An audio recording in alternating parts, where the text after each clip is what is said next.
There is the bubog. Kasi nalabot ko kanina ang bintana. So scared. But Lord, thank you for sparing us. Natanggal na din ang bubong doon sa may pintuan. And secure na namin ang mga wires dahil pumasok na po ang tubig dito sa ating simbahan.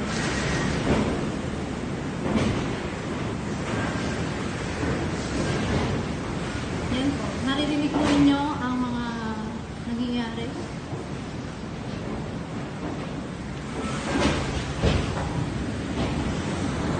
So yun, ang mga plans natin ay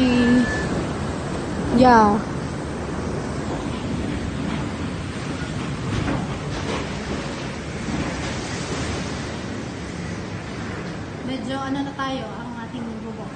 Okay lang.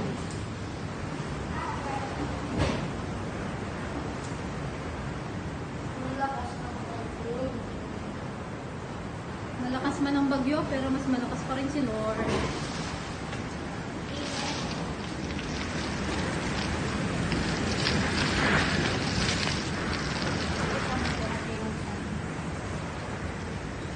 Tanggal na din po yung ating sign, pero okay. Nakatay